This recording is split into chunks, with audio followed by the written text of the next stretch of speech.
Tunaishi katika ulimwengu mgumu, ulimwengu ambao mambo yake hayako kama tulivyokuwa tukizoea. Watoto tunaweza tukaweka mikononi mwa wanadamu tunaowaamini, kumbe tumewapatia wanyama, wale wanyama wakali wanaorarua. Sasa tutaangalia baadhi ya mambo ya kuzingatia kabla tujaenda katika somo hili, kwamba watoto ni zawadi kutoka kwa Mungu kwa wanadamu, kama ilivyoandikwa katika kitabu cha Zaburi 127 fungu la 3. Nimekuwa nikikazia hili jambo ili tuelewe ni kwa uzito kiasi gani hii zawadi tuliyopewa. Mungu ametuthamini kwa namna gani. Ukiwa una watoto unaweza usielewe uzoefu anaopitia mtu ambaye hana mtoto. Na kwa hiyo watoto tunaopewa, Mungu anawaleta wakiwategemea wanadamu 100%, hasa wazazi, ili kutimiza mahitaji yao ya msingi kabisa. Wanadamu tofauti na wanyama. Wanyama wanajitegemea mapema. Mnyama anazaliwa siku hiyo hiyo, anatembea. Muone ng'ombe, anaenda kunyonya mwenyewe, anasimama kwa miguu yake, anatembea. Lakini mwanadamu anaweza achukue hadi mwaka hajakanyaga chini kutembea.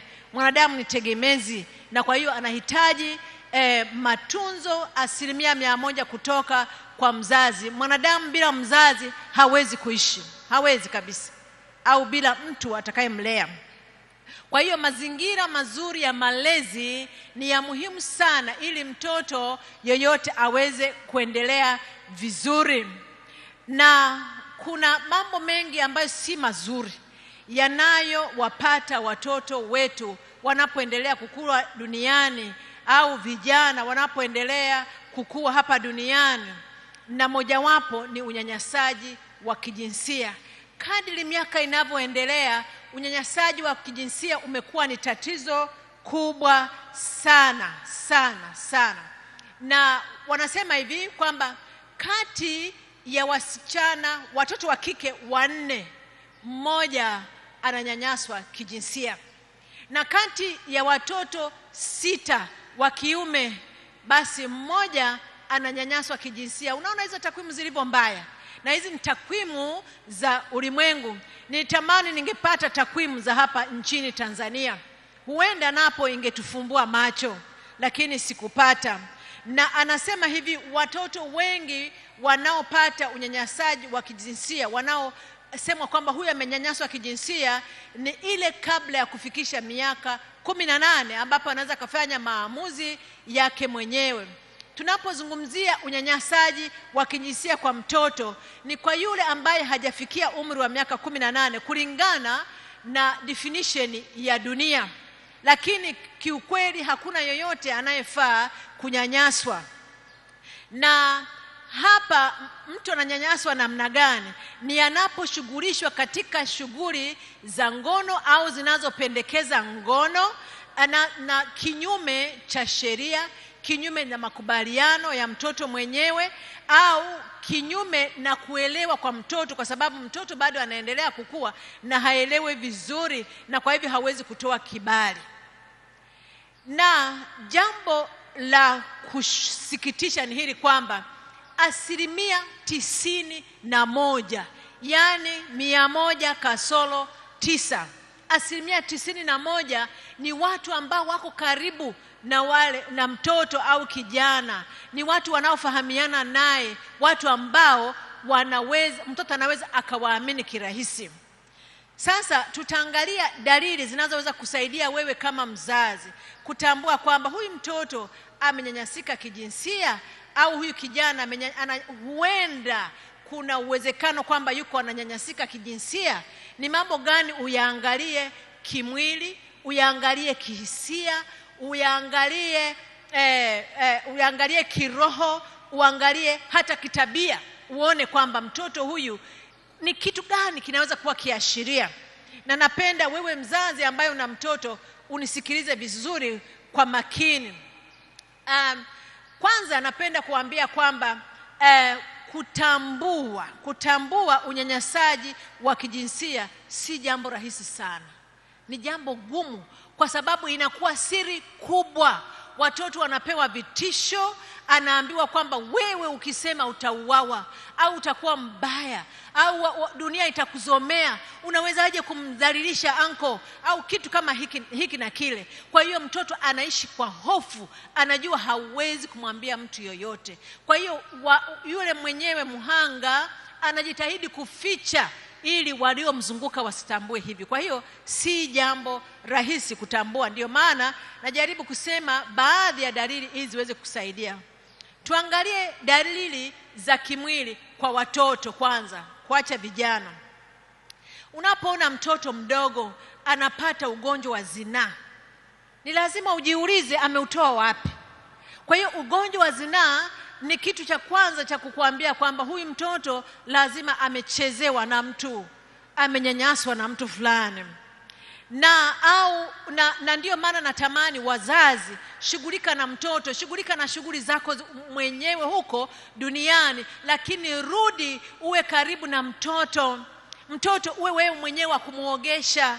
Unapomwogesha uangalie maeneo ya mwili yanaanza kuwa yameathiriwa. Na baadhi ya vitu kama hivyo ni kama dalili za michubuko, maeneo ya sehemu za siri kwa yule mtoto. Unajua watu wanafanya unyanyasaji wa kijinsia hadi kwa watoto wadogo kabisa ambao unawavika na kuwakagua. Wanafanya hivyo. Au unakuta damu kwenye shuka ambayo mtoto analalia, na huyu mtoto hata havunja ungo na ni hazina maelezo mazuri, hazieleweki. Au nguo za ndani, unaona hivyo vitu, chukua tahadhari, kaa karibu na huyo mtoto ujue. Lakini pia dalili zingine, mtoto anakuwa na maumivu ya kichwa. Sasa nataka usiende ukiona mtoto anaumwa kichwa useme kwamba amenyanyasika kijinsia. Kichwa kinaleta habari ya mambo mengi. Inaweza kuwa ni malaria, inaweza kuwa ni mafua, inaweza kuwa ni ugonjwa mwingine, lakini hii inaweza kuwa pia dalili ya mtoto kuwa na shida hiyo kwa sababu ameathirika kisaikolojia au vitu kama hivyo. Au maumivu ya tumbo yasiyo na maelezo mazuri, au mtoto ameshaacha kukojoa kitandani au kujisaidia haja ndogo kitandani, halafu anaanza tena. Unajiuliza kwamba nini kimetokea? Fuatilia kwa karibu.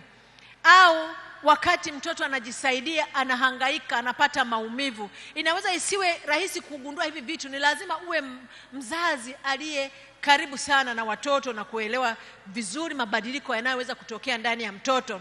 Lakini unakuta mtoto anapoteza hamu ya chakula, anapoteza uzito. Hivyo zote ni vitu ambavyo vinaweza kuwa viashiria, ufuatilie. Hata kama sio unyanyasaji wa kijinsia, bado hizi dalili zinakupatia zinaweza zinakufanya uweze kumsaidia mtoto mahali anapohitaji msaada.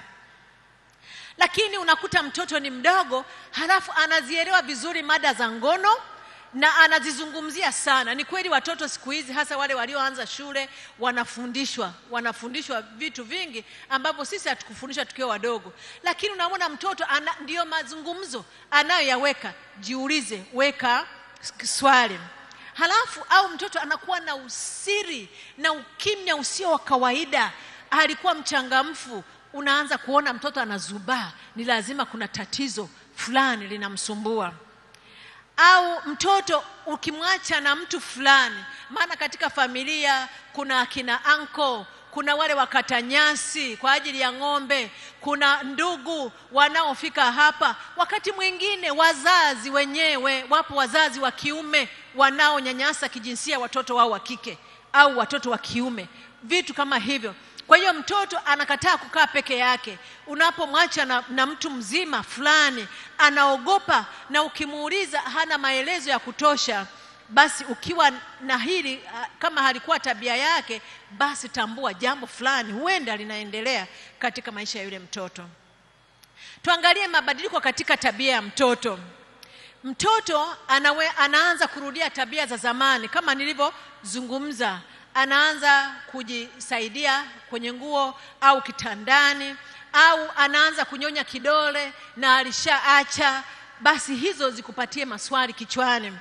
Au anakuwa mtii kupita kiasi. Unajua kutii ni kitu kizuri, lakini ukiona mtoto yani unajua watoto lazima aonyeshe hali fulani hata ya kupenda michezo na mambo mengine, lakini unaona mtoto utii wake umepitiliza, jiulize, huenda amenyenyekezwa sana au anakuwa na tabia za kihuni zisizofaa katika umri wake. Mavazi yanabadilika, tabia za kihuni, nafikiri mnanielewa wa Tanzania pia. Na au anakuwa peke yake muda mrefu, anajitenga, anakaa chumbani, watoto wengine wako wanacheza, hataki kucheza nao, au wakati anataka kuoga anajificha, anajaribu kutovua nguo mbele hata ya mzazi wake, mama, baba, anaogopa. Basi ujue labda kuna jambo. Hizo ni kitabia. Lakini pia katika tabia tuangalie kwa vijana. Labda nataka niseme kwa vijana, hizo tulizozungumza zilikuwa hasa kwa watoto, lakini kuna vijana wale ambao hawajafika umri wa miaka 18 lakini wakubwa hao pia wananyanyasika kijinsia, wa kike na wa kiume siku hizi. Na mtoto anaanza kutojali usafi wa mwili. Na unajua wale watoto wa umri wa kupevuka wanajipenda, wanapenda kuonekana nadhifu na watanashati. Mtoto anaamua hajipendi, au anaanza kujiingiza katika vitendo vya ulevi, madawa ya kulevya, pombe na sigara na vitu kama hivyo, mabangi. Ni kweli watoto wanaweza kufanya hivyo vitu kwa sababu zingine, lakini hii pia inaweza kuwa sababu mojawapo, kwa sababu anataka kutuuliza mawazo kwa yale anayoyapitia na hawezi kumwambia mtu yoyote. Mtoto pia anaweza kuwa na hasira, anapenda uchokozi kwa sababu zile hasira alizozipata kwa yule mtu mzima ambaye hawezi kumshughulikia anazihamishia kwa wale anaowaweza. Na mtoto anaweza akajaribu, yule kijana anaweza akajaribu katika akili yake ya ujana kujaribu kujiepusha. Anafikiri kwamba ngoja nionekane mbaya, nisipendeze, ili kusudi hata nisivutie mtu kwa ajili ya unyanyasaji wa kijinsia. Kwa hiyo anavaa manguo makubwa, mamisweta, au unasema huyu mtoto mbona anavaa hivi? Kumbe anataka aonekane mbaya. Lakini hebu tuangalie dalili za kihisia. Hizo zilikuwa ni dalili za kitabia kwa vijana. Unakuta mtoto au kijana anapungua kujiamini, hajikubali, hata ungemwambia vipi anaona kama si kweli. Ni kwa sababu ameona kama kweli ningekuwa napendeza, ningekuwa mtu wa maana, mimi kwa nini nionewe hivi? Anaweza kuwa na wasiwasi na woga kupita kiasi, anaogopa kulala mwenyewe chumbani, taa zikizimwa anaogopa, au kutopenda shule, anaanza kufanya vibaya madarasani, hataki shughuli, hataki marafiki, anataka kuwa peke yake. Au watoto wadogo au vijana wanaweza kuwa na ndoto mbaya usiku. Unaona anaruka kitandani, anapiga kelele. Ni kwa sababu ubongo unamletea habari za uzoefu aliyoupata wakati fulani mchana au mahali fulani. Sasa tuangalie pia kwa vijana, wanaweza wakapungua uzito kwa namna isiyo ya kawaida, wakaanza kuwa na ulaji mbaya, michubuko mwilini isiyo na maelezo kama kwa watoto pia, magonjwa ya zinaa na maambukizi, na dalili za sonona, wasiwasi na hofu. Hasa vijana hawa wengine nakuta anajiua, anataka kuondoa uhai kwa sababu anaona sifai, siwezi kuishi mahali popote. Au nao pia wanashuka kitaaluma, wanaweza kuwa na tabia za kihuni na matumizi ya ulevi. Hebu tuangalie kiroho vijana na watoto wanaweza wakaathirikaje kiroho. Hebu jua kwamba unyanyasaji huu wa kijinsia unafanyika ndani ya familia, na unapofanyika ndani ya familia basi, au kwa watu ambao mtoto anawaamini kama mwalimu wa watoto, mahali ni kanisani, ni msikitini, ni shuleni, basi ni mtu ambaye anamwamini, anasema kama kweli Mungu ananipenda, kwa nini anaweza kuniweka mahali kama hapa? Au kama kweli mimi ni mtoto wa Mungu, Mungu huu mwenye upendo, anawezaje kuruhusu unyanyasaji ufanyike kwangu na asiweze kuniokoa? Kwa hiyo anaweza asiwe na hali yake ya mahusiano na Mungu ikashuka kwa sababu ya vitendo anavyofanyiwa. Na wakati mwingine unajua shetani ni mbaya, anatumia hiyo fursa kuwajazia hatia watoto. Maana hata wale wenyewe wanyanyasaji wa kijinsia kuna wakati wanamwambia ni makosa yako, wewe ndio umesababisha vitu kama hivyo. Na nataka niwaambie hili neno, nalisema kwa huzuni tu, kwamba wapo hata viongozi wa dini wanaofanya vitendo hivyo vya kikatili. Viongozi wa dini zote wapo wanafanya hivyo. Na kwa sababu hiyo katika makanisa, iwe ni msikitini, iwe ni mashuleni, iwe mahali pengine, inapendekezwa kwamba wale viongozi usiwaamini 100%, maana ni wanadamu. Kuwe na udhibiti, kuwe na namna ya kuangalia kwamba ni nani anakaa na hao watoto, na wakati mwingine ni lazima kusaini, kuapishwa kwamba utawalinda watoto. Maana walimu wa watoto, hasa viongozi wa dini makanisani na misikitini na mahali pengine, wanachukua ile fursa ya watoto kuwaamini. Mnajua watoto wanapopenda walimu, mwalimu akija anamkimbilia, anamkumbatia, mwalimu akija anakwenda anampokea, basi ile hali yake ya kufanya hivyo, yule mnyanyasaji anatumia hiyo fursa kumharibia mtoto. Na kwa hiyo watoto tunapowafundisha ni vizuri kuwaeleza mipaka, namna ya kulinda mipaka yao, na kuwaambia yapo maeneo ambayo watu hawaruhusiwi kuyagusa, na wafundishe hivyo.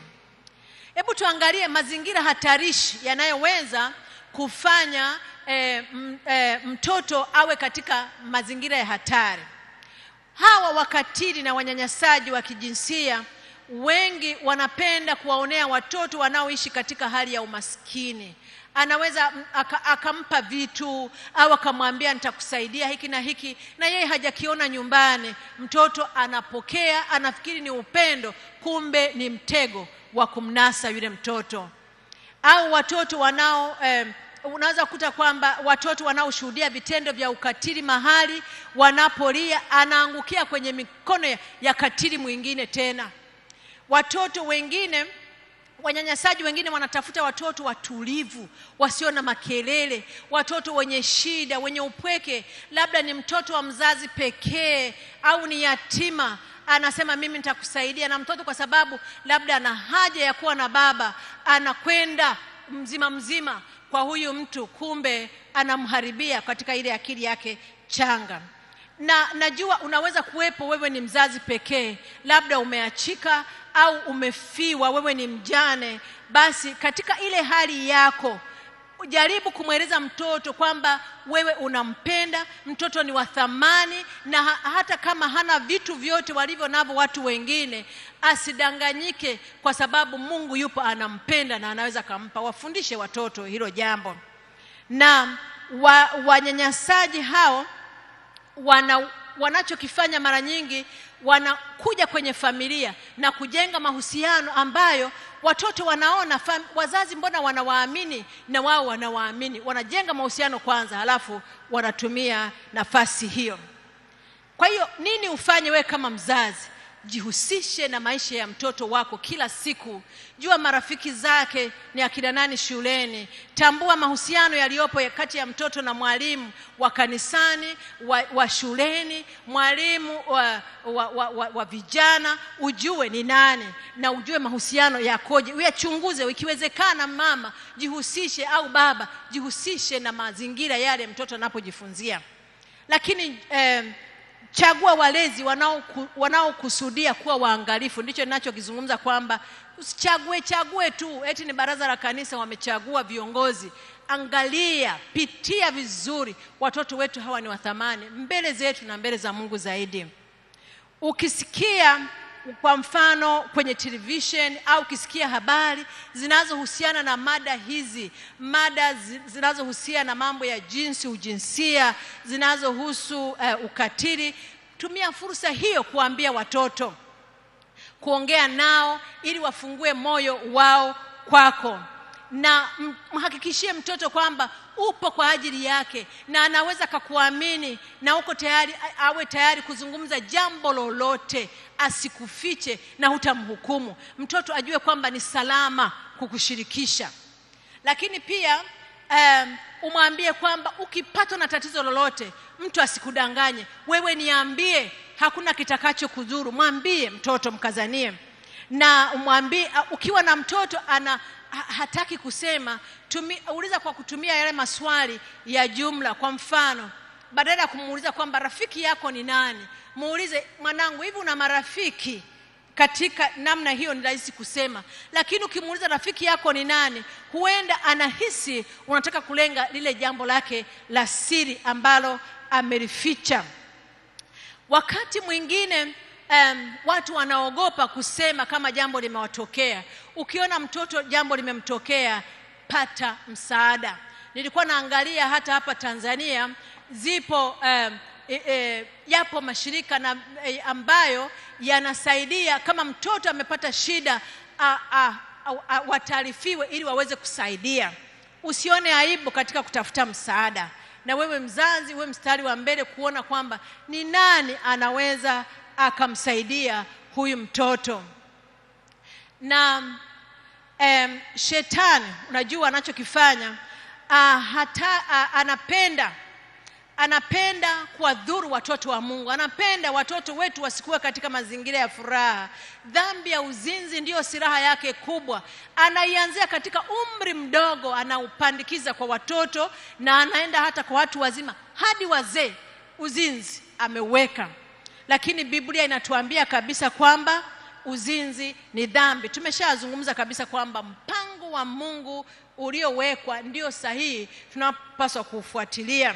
Na nimemsikia kiongozi wetu wa mada ya sheria, profesa, amesema kwamba amesema tuangalie juu, tuangalie chini. Alisemaje? Kumbe hamkusikia, inabidi arudie tena. Alisema wanaume waangalie wapi? Chini, juu? Chini? Tulisema waangalie chini. Lakini alizungumza kabisa kwamba macho yako yasiranderande kila mahali kuangalia huku na huku, na wakati mwingine hivyo vitendo ndivyo vinavyoweza kusababisha watoto nao kuviiga.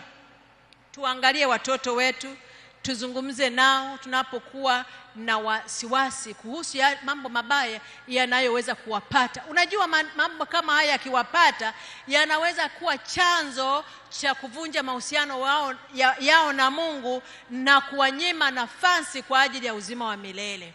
Ni kweli shilingi tuikimbize, maisha tuyakimbize, vyeo tuvikimbize, nafasi na heshima tuzitafute, lakini si kwa gharama ya watoto ambao Mungu ametupatia. Ni bora wache vitu vingine vyote, ni bora watoto wapate maisha ya kawaida, lakini wawe salama mikononi mwako na mikononi mwa Mungu. Na waombe sana watoto wako. Watoto wanaoombewa wana ulinzi mkubwa kwa Mungu. Mahali popote unapoachia, wanapoenda shuleni, wanapoenda kanisani, tangaza ulinzi kwa ajili yao kwa kuupokea kutoka kwa Mungu. Basi tuombe. Mungu wetu wa mbinguni, tunakushukuru sana kwa sababu umetukumbusha kwamba katika dunia hii kweli hatuko salama, kwa sababu mwovu ana mitego mingi kwa ajili yetu. Lakini asante kwa sababu umetuahidi ulinzi tunapokutegemea. Umesema watoto wetu watalelewa na wewe Bwana, na amani yao itakuwa kubwa. Timiza ahadi hii, na ikiwa kuna mtoto ameathirika, Bwana mlinde na umuokoe, katika jina lake Yesu, amen.